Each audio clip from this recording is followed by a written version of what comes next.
Alright guys, we were just doing a normal oil change, and when I was putting oil back in the engine, I noticed that we had something little concerning looking.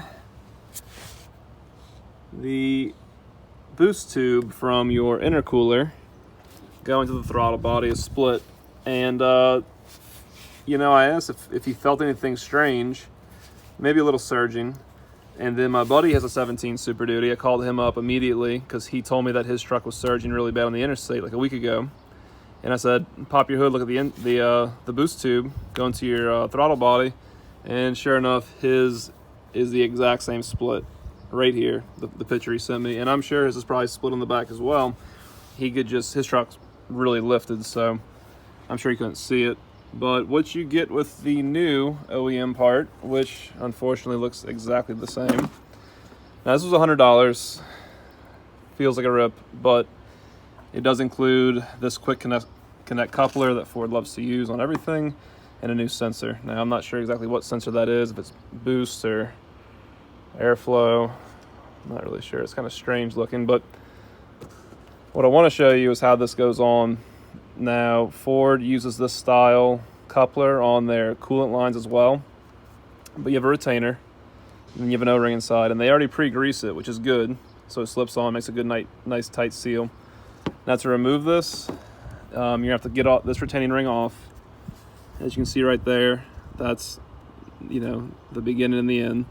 Snap it off, because it'll fight you the whole way around if you don't try to get the whole ring off. And then on this side, it's just a standard band clamp, and it is 7mm. And it is mounted, let's see if we can even see it. Right there. So it's an easy fix, you know, an extension, 7mm, and some flatheads, and I don't know, maybe 15 minutes. We'll get this thing fixed. So let's get the new part on. All right, so now I have a little bit better perspective. I got something to stand on, and I'm going to show you exactly what you're working with here. Now this clip, all you have to do is push down, pushes in, and it releases this connector.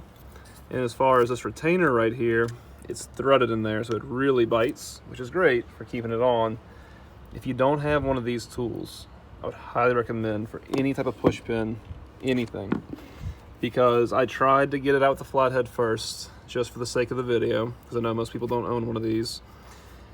But when I hooked this thing like so, it pulls it out nice and easy, and that's really what you need to not break this retainer. Remember, these are going to get heat cycled a million times, and they do become brittle, so just make sure you're careful with them. And moving on to this retainer clip, you can see that's your stop and end point. So all you need to do is get a flathead underneath and lift, and there's really not much tension on it, and you can kind of work it around and get it off just like so. And you can see now we're completely loose. So once I get that 7mm hose clamp nut off, this whole assembly will come right off. Get the new one on. Okay, so very easy to take off, and I just want to show you.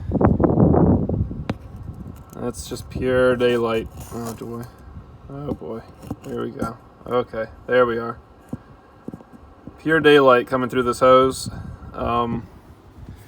It is belted, of course, but completely blown out and not holding pressure. So I am 99% sure you can just buy this rubber hose, but for the sake of the video, we wanted to make it OEM back to normal, and also this part was 15 minutes away from my shop. So let's just get this new one on and be done with it. I also want to say there was a lot of oil in here, not dripping by any means, but just a lot of, you know, I guess build up. There's a little oil in the intercooler. I mean, this is a turbocharged vehicle. They do have a little oil blow by from that turbo. It's not a big deal. I just want to make a note of that. And then I will say that sensor is really oily. Not sure if that affects the function of it, but just making a note of it. The bottom hose is slipped on, and I just want to show you real quick how that coupler works. You can see that is the machined surface right there that it slips over. And now all you have to do is simply push it on. And that was it. So you can see why Ford likes to use these. Really simplistic.